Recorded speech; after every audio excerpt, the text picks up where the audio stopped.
क्या हाल है भाई? सब बढ़िया बढ़िया ही रहना चाहिए। ऑल्दो मैं जॉगिंग कर रहा था, आज वीडियो शूट करने का बिल्कुल भी मन नहीं था तो व्लॉग भी नहीं बनाया, ठीक है ना। कल वाले व्लॉग में आप देख लोगे, लेकिन हम मन किया कि रीज़न बता देते हैं। डेली व्लॉग वीडियो बनाने की ऐसी आदत पड़ गई ना कि वो छूटती नहीं। तो ऑल्दो वहाँ पे गई, अगर आप देख सकते हो गाड़ियाँ जा रही हैं, ठीक है ना। वहाँ वो यूनिवर्सिटी, मैं ऐसे घूमते घामते आ गया, मैंने कहा चलो निकल जाते हैं बाहर थोड़ा सा। तो बात कहाँ से स्टार्ट होती है कि मेरा मन कहाँ से करा कि मैं ब्लॉग इस चीज़ की, इस बारे में वीडियो बनाऊँ। हमारे हॉस्टल में हुआ एक सुसाइड। अब सुसाइड तो हो गया, चलो बहुत लोग करते हैं, ना जाने इंडिया में डेली कितने सुसाइड्स होते हैं, कितने बंदे पीयर प्रेशर झेलते हैं, कितने बंदे हार मानते हैं अपनी ज़िंदगी से, बहुत मानते हैं। अब मानने को तो हर कोई भी मान सकता है ना, मैं मान सकता हूँ, तुम मान सकते हो, पर मानने क्यों नहीं चाहिए? ऐसी क्या क्या चीज़ें हैं अपनी लाइफ में कि हमारी ज़िंदगी इतनी अच्छी है। अगर आप नोटिस करोगे तो आपके पास आज के डेट में सब कुछ है, क्योंकि पैसा होना ही सब कुछ नहीं है, प्यार होना ही सब कुछ नहीं है। कभी कभी ऐसा भी कह सकते हैं कि हम परिवार होना ही सब कुछ नहीं है। जब तक आप अपने साथ हैं तब तक सब कुछ है, और जब आप अपने साथ नहीं रहेंगे तब तो सब खत्म हो ही जाना है। मिट्टी बिल्कुल इसी तरह, बंजर, ख़त्म, खेल ख़त्म, ओके टाटा बाय बाय। तो जब उस बंदे ने सुसाइड किया, 2 दिन तक में भी उसका पता नहीं चला कि उसने सुसाइड कर लिया। इट वाज उसने पहले अपनी नस काटी, फिर उसने अपने आप को फांसी पे लगाया, या मैं भी फांसी पे लगे लगे अपनी नस काटी। मैं इस चीज़ पे कमेंट नहीं करूँगा, क्योंकि तब मैं ऋषिकेश था, तो it was not a live something like जो मैंने अपनी आंखों से उसकी बॉडी को देखा। एंड ये कोई एंटरटेनिंग पर्पज़ से वीडियो नहीं बना रहा मैं, सीरियस है, सुनो इस चीज़ को। उसने कुछ चिट्ठियाँ लिखी, उसने उस चिट्ठियों में ये लिखा कि भैया, उसने एक चिट्ठी अपने भाई के लिए लिखी, अपनी बहन के लिए लिखी, ठीक है ना, एक चिट्ठी अपनी मम्मी जी के लिए लिखी, एक अपने पापा जी के लिए लिखी, एंड एक एज ऑलवेज एक लव लेटर था। मतलब हमेशा नहीं होता, पर हाँ यहाँ था। तो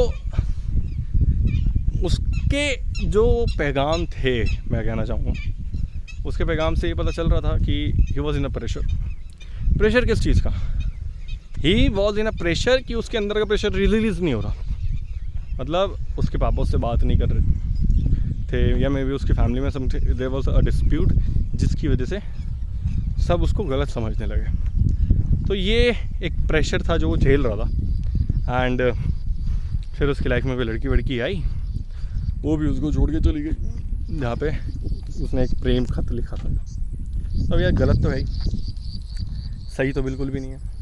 इस चीज़ को मैं कहूँगा नहीं, ये तो मैं कहूँगा नहीं कि चलो बहुत अच्छी बात है उसने एंड कर दी अपनी लाइफ, भगवान करे उसकी ज़िंदगी जहाँ भी हो सुखी चलती है।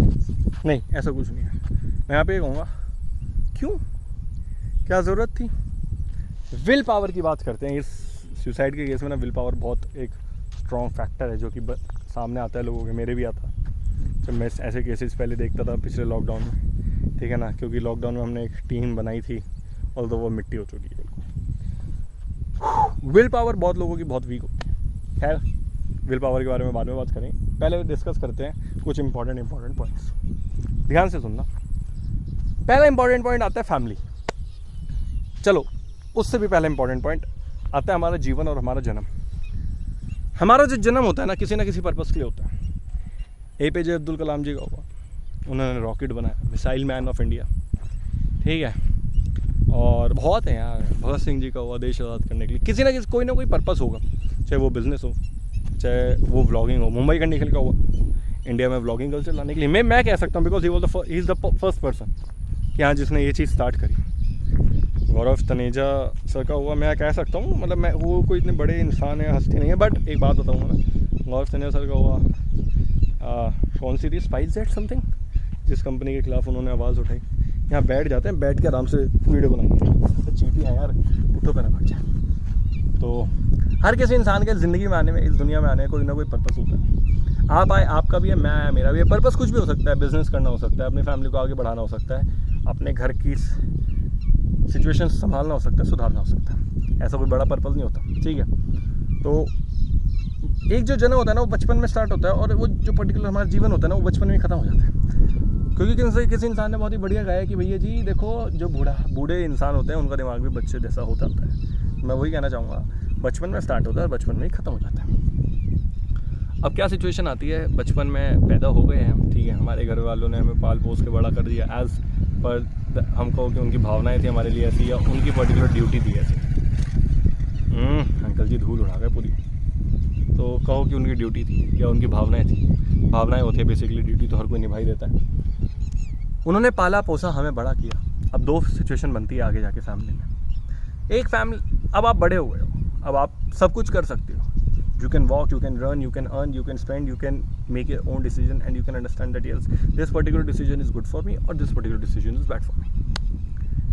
ठीक है, इंसान से गलतियाँ होती हैं, मेरे से भी होती हैं। कई बार हमारे घर में डिस्प्यूट हो जाता है उस चीज़ को लेके कि यार हम बात नहीं कर रहे हैं, हमारे पेरेंट्स हमारे से बात नहीं कर रहे हैं, हमारे घर वाले हमसे बिल्कुल बात नहीं कर रहे हैं, वो अलग बैठे हैं, हम अलग बैठे हैं। ऐसा 1 साल चल सकता है, 2 साल चल सकता है, 3 साल चल सकता है, बिल्कुल चलता है और चलता है, ठीक है। पर अब इस बंदे के लेटर से पता चल रहा था कि भैया कुछ गड़बड़ है, इसके फैमिली ने कुछ डिस्प्यूट्स डाले, ठीक है, बिल्कुल। तो क्या बात ना करने पे सुसाइड करना इज़ द सॉल्यूशन?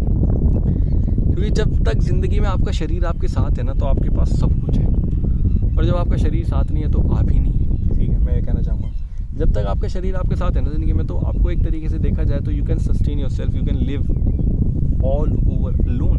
बहुत आसान होता है ऐसा अकेले रहना, अगर आप अपने आप से प्यार करना सीख जाएं। आजकल ही आपने वर्ड सुना होगा ऑब्सेशन। जब आपको अपने आप से ऑब्सेशन हो जाता है ना, then you are like something, you are the best person in the world and you do not need anyone. तो ऑब्सेशन रखो अपने साथ, ठीक है। फिर उसका लेटर था कुछ इस चीज़ को रिलेटेड कि मेरी मतलब प्रेमी का कोई, तो बात आती है प्यार की। तो यार देखो, प्यार तो ऐसी चीज़ है, आज है कल नहीं, कल है आज नहीं। क्योंकि प्यार इज समथिंग जो कि जताया नहीं जाता, प्यार निभाया जाता है। अब एक सिचुएशन ये भी आती है, हो सकता है कोई आपके साथ ढोंग कर रहा हो, खेल खेल रहा हो, या कहो कि मैंने जो चीज़ अभी तक नोटिस करी है, अभी तक एक्सपीरियंस से बताता हूँ, प्यार तब तक प्यार होता है जब तक वो जिम्मेदारी ना बन जाए। क्योंकि जब जिम्मेदारी बन जाती है तो वो एक बोझ बन जाता है। मेरी एक दोस्त है साक्षी, जब मैं थोड़ा सा इस साइन में जाने लगा था, डिप्रेशन वगैरह की, तो उसने मुझसे एक बात कही थी, ये भी देख मेरी बात सुन, प्यार तुम्हें रोटी नहीं दे सकता, प्यार तुम्हें खाना नहीं दे सकता। मैंने कहा बात में तो तब, अब मैं इस चीज़ को समझता हूँ। अब तो खैर अपन भी इस चीज़ को सोचने लगे। प्यार तुम्हें रोटी नहीं दे सकता, प्यार तुम्हें खाना नहीं दे सकता, करना तो तुम्हें खुद पड़ेगा। And for that you have to be practical. क्योंकि जब तुम प्रैक्टिकल हो जाओगे ना, दुनिया पे तुम जिम्मेदारी नहीं बनोगे, तब उनका प्यार ज़्यादा बढ़ जाता है। अब मैं आपको एक बात बताता हूँ, हमारे मम्मी पापा हमसे प्यार करते हैं, 18 साल 20 साल तक कर सकते हैं। अगर आप घर में बैठ के फ्री की रोटी तोड़ रहे हो तो दे विल बी लाइक यार क्या कर रहा है ये, वो प्यार फिर प्यार नहीं रहता। तो प्यार तो ऐसी चीज़ है, ठीक है ना, और यही चीज़ हर जगह है। अगर आप लाइफ में कुछ करने लगोगे ना अपनी, then everyone will start admiring you, everyone will start loving you. हम करते हैं, आप करते हो, सब करते हैं, पर जो नहीं करते मैं सिर्फ उनको बोलूँगा कि मेरे यार दोस्त, एक सीधी सी बात है, ज़िंदगी एक है, इसको किसी मकसद से जीना शुरू कर दें। That's why you have to, कहते हैं ना, गोल रखो। मेरे को मेरे ताऊ जी हमेशा से बोलते थे कि तेरा लाइफ में कुछ गोल नहीं है, तू हमेशा अपने गोल बदलता रहता है।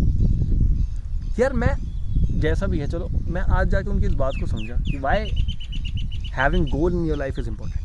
मतलब गोल ऐसा नहीं होना चाहिए कि मुझे डॉक्टर बन जाए, इंजीनियर बनना, नहीं, but you should have something मजबूत कि हाँ भैंस की आँख, ये तो सारा करना ही करना है, कुछ भी हो जाए ये तो मैं करके रहूँगा। अगर मैं ख़त्म होऊंगा ना, तो मैं ये करने के बाद ख़त्म होऊंगा, ठीक है। तो ये सारी बात है, थोड़ी सी इंपॉर्टेंट थी, डिस्कस कर ली। इस वजह से व्लॉग शूट नहीं किया, सोच रहा था मैं इन सब चीज़ों के बारे में, क्योंकि अपन भी कभी इस रास्ते पे थे, ये सब सोच रहे थे करने की, पर हमें संभालने वाले कहो या हम मेरा फ्रेंड सर्कल कहो अच्छा था, जिन्होंने मुझे इस चीज़ के बारे में समझाया, उन्होंने अपना एक्सपीरियंस शेयर किया मेरे से, एंड मैं इस चीज़ को समझ गया। खैर जैसा भी संभल के रहो, प्यार से रहो, ज़िंदगी एक है। कभी दिमाग ख़राब होता है तो कमरे का गेट बंद करके कोई मूवी लगा लो, वेब सीरीज़ लगा लो, अपने आप ठीक हो जाएगा। लाइक कर देना, सब्सक्राइब कर देना, नहीं भी करोगे तो चलेगा, बिकॉज मत करना, छोड़ो, ऐसे ही छोड़ दो, वीडियो देख लेना बहुत है। चलो चलते हैं।